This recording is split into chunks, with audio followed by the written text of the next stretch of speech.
본 대학에서의 학교 생활은 전혀 모범적이지 않았습니다. 그 원인 중에 하나는 그가 트라이어테이븐 클럽 음주협회에 가입해서 평생 그는 술과 더불어 살았습니다. 베를린 대학으로 전학시켰지만 아버지가 볼 때 칼 마르크스는 여전히 신망이 가지 않는 염려스러운 아들이었습니다. 아버지는 아들이 자신에 대한 존경도 없고 자유분방한 그의 생활의 방식과 사치에 깊이 우려를 하지 않을 수 없었습니다.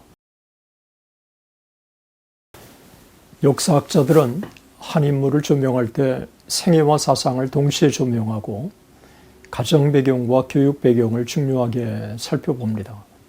그것은 가정과 교육 배경이 그 사람의 사상을 형성하는 데 결정적인 역할을 하기 때문에 그렇습니다.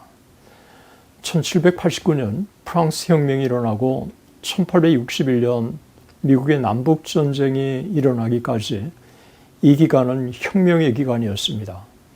이 혁명은 여러 요인들이 작용했지만 유럽의 경우 계몽주의와 구사회주의 신학과 철학이 중요한 역할을 감당했고 미국의 경우도 크게 다르지 않았습니다. 유럽의 경우는 이성과 자유를 중시하는 계몽주의와 고전주의, 자유주의 사상가들의 사상과 영향이 중요한 구심점 역할을 했다면 미국의 경우는 노예 문제가 중요한 현안의 문제였습니다. 이 혁명의 시대는 현대주의의 중요한 배경을 형성하는 기간입니다. 바로 이 기간에 다윈과 마르크스가 태어나서 교육을 받고 그들 자신의 사상을 펼친 것입니다. 인간 해방과 자유를 위한 투쟁은 중요한 중심 주제였습니다. 놀랍게도 다윈과 마르크스는 유사한 가정의 사상적인 배경을 가지고 있었습니다. 다윈의 경우 할아버지 에라스무스가 계몽주의의 자유주의 사상가로 다윈의 아버지 로버트 다윈에게 깊은 영향을 미쳤고 다윈은 그런 분위기 속에서 성장하며 영향을 받았고 마르크스의 경우 아버지 하인리 마르크스가 구자유주의 철학에 깊이 참 영향을 받은 인물이었습니다. 저는 지금까지 많은 학자들이 주목하지 않는 마르크스의 생애와 사상에서의 신앙의 여정을, 사상의 여정을 살펴보면서 어떻게 마르크스의 공산주의 사상이 형성됐는가를 한번 의미 있고 심도 있게 조명해 보려고 합니다. 먼저 아버지의 개정입니다. 1824년 8월 마르크스는 다른 형제들 소피, 헤르만, 헨리에트, 루이스, 에밀리, 캐롤라인과 함께 복음주의 루터교 교회에서 세례를 받았습니다. 아버지 하인리 마르크스가 유대교에서 루터교로 개종한 지 7년 후였습니다. 독실한 유대교 가정에서 태어난 아버지 하인리 마르크스는 변호사로서 9명의 자녀를 두었습니다. 칼 마르크스는 이 중에서 세 번째였습니다. 온 가족이 세례를 받은 이후에 마르크스 가족은 루터란 교회를 출석했습니다. 아버지 하인리 마르크스의 유대교에서의 루터교로의 개종은 사실 순수한 신앙 차원에서의 개종은 아니었습니다. 하인리 마르크스의 아버지는 트리오의 유대교 랍비였습니다. 랍비는 유대교 중에서도 개신교의 목회자보다도 더 독실한 유대교 종교 지도자였습니다. 하인리 마르크스가 변호사 자격을 취득한 것은 1815년 38살 때였습니다. 하지만 1812년 칙령이 내려져서 유대인들은 프로이센에서 어떤 공직도 변호사 개업도 할 수 없는 상황에 처해진 것입니다. 지방 대법원장을 비롯해서 하인리 마르크스의 동료들이 예외를 해달라고 청원했지만 프로이센 법무부 장관은 그 청원을 기각했습니다. 하인리 마르크스는 칼 마르크스가 태어나던 그해 혹은 바로 전에 프로이센의 복음주의 루터교로 개종하고 이름도 허셀 할레비 이디시에서 하인리 마르크스로 개명한 것입니다. 이후 그는 변호사 개업을 할 수 있게 되었습니다. 칼 마르크스는 아버지가 유대교에서 루터교로 개종한 1817년 그 이듬해 태어났기 때문에 유태교 신앙 관습을 따르지는 않았었습니다. 다른 형제들과 함께 칼 마르크스가 세례를 받은 것은 1824년 8월 6살 때였습니다. 태어나서 부친과 함께 루터란 교회를 다니다가 6살 때에 형제들과 함께 세례를 받은 것입니다. 세례를 받은 것은 아버지 하인리 마르크스가 개종한 후 7년 이후인 것을 감안할 때 아버지 하인리 마르크스는 아내와 자녀들을 데리고 루터교에 출석한 것은 분명한 것 같습니다. 하지만 아버지는 독실한 루터교 신자는 아니었습니다. 1819년부터 1838년 그가 세상을 떠날 때까지 아버지는 비종교인 기독교인으로 계몽주의 철학자 임마누엘 칸트와 프랑스 철학자 볼테르 사상에 깊은 관심을 가진 고전적 자유주의자였습니다. 계몽주의 영향을 깊게 받은 인물이기도 했습니다. 그는 프로이센의 헌법 제정과 개혁에 깊은 관심을 가지고 적극적으로 참여한 인물이었습니다.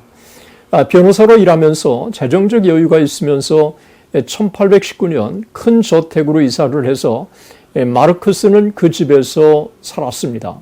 경제적으로 여유로운 어린 시절을 마르크스는 보냈고 그런 경제적 풍요는 아버지가 세상을 떠나던 1838년까지 계속되었습니다. 칼 마르크스의 어머니 헨리에트 프레스버거는 네덜란드 네이메온 출신의 부유한 유대인 사업가 가문의 딸이었습니다. 이사야 베르리는 칼 마르크스의 아버지 하이니 마르크스에 대해 다음과 같이 썼습니다. 열등한 시민, 법적 지위와 사회적 지위의 유대인으로 태어났지만 그는 계몽된 이웃들과 평등하게 되었고 인간으로서 존경을 얻었으며 그들 사이에 동화되었다라고 그렇게 평가합니다. 그러면서 하인리 마르크스는 그의 가족을 자유주의 루터교 기독교인으로 교육한 열정적인 프로이센 애국자이자 군국주의자라고 기술했습니다. 상당히 깨어있고 유대교의 무거운 전통보다 당대 독일의 상류층 인문주의 문화와 철학에 박학했던 아버지 하인리는 칼 마르크스가 12살 때까지 집에서 교육을 시켰습니다. 현대적 의미의 홈스쿨링인가는 확인이 필요하지만 집에서 자녀를 교육시키면서 아버지의 영향이 아들 칼 마르크스에게 지대하게 미쳤을 것은 의심의 여지가 없습니다. 12년의 집에서의 교육을 마치고 1830년 칼 마르크스는 근처의 트리어 짐나지움에 입학합니다. 그 학교 교장 휴고 바텐바우는 아버지 하인리 마르크스의 친구이기도 합니다. 둘은 서로 사상적으로 통하는 면이 있었습니다. 교장은 많은 자유주의 인문주의자들을 교사로 채용하고 학교를 정치적 자유주의 방향으로 이끌어갔습니다. 칼 마르크스가 이 학교에 재학하고 있던 1832년 경찰이 학교를 급습했을 때 학생들 가운데 정치적 자유주의를 옹호하는 서적들이 배포되어 있었습니다. 당국이 이를 알고 학교 개혁을 실시해서 여러 직원들이 교체된 일이 있었습니다. 이후 칼 마르크스는 지역 트리어의 짐나지움을 졸업하고 17살에 본 대학에 진학합니다. 그는 철학과 문학을 공부하고 싶었지만 아버지는 아들이 법학을 전공하기를 원했습니다. 아들도 변호사가 되거나 법조인이 되기를 간절히 원했던 것 같습니다.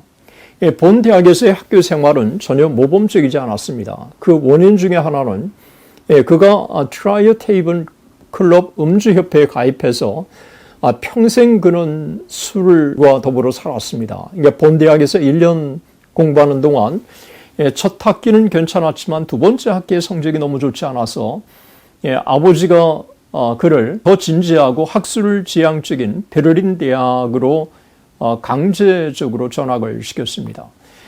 베를린 대학으로 전학시켰지만 아버지가 볼 때 칼 마르크스는 여전히 신망이 가지 않는 염려스러운 아들이었습니다. 아버지는 아들이 자신에 대한 존경도 없고 자유분방한 그의 생활에 방식과 사치에 깊이 우려를 하지 않을 수 없었습니다. 그것은 1837년 11월 칼 마르크스의 아버지가 아들에게 보낸 답신에서 엿볼 수 있습니다. 이 편지 중에는 이런 내용이 있습니다. 아하, 너의 행동은 무질서하고 모든 지식의 영역에서 구불구불하고 빛지 않은 머리를 하고 맥주잔으로 그리고 비사교성을 회피하고 모든 관습을 거부하고 심지어 아버지에 대한 모든 존경을 거부한다. 세상과의 교류는 너의 지저분한 방으로 제한시키고 아마도 제니의 연애 편지와 아버지의 눈물로 얼룩진 조언이 오랜 무질서 가운데 버려져 있을 것이다. 내 신사아들은 모든 계약과 모든 용도를 위반해서 1년에 거의 700달러를 쓰는 반면 가장 부유한 한 사람도 500달러 이상을 쓰지 않는다. 41세에 낳은 사랑하는 아들, 그러나 철없는 아들에 대한 아버지의 염려스러운 마음과 안타까운 마음이 편지에 그대로 녹아 있습니다. 아버지 하이니 마르크스는 그로부터 6개월 후 1838년 5월 10일 세상을 떠났습니다.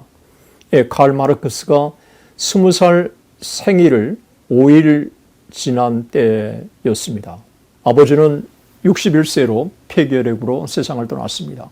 아버지와 칼 마르크스의 관계는 외적으로는 그렇게 좋은 관계는 아니었지만 칼 마르크스는 그의 딸 엘리노에 따르면 항상 아버지에 대한 애정을 간직하고 살았다고 증언합니다.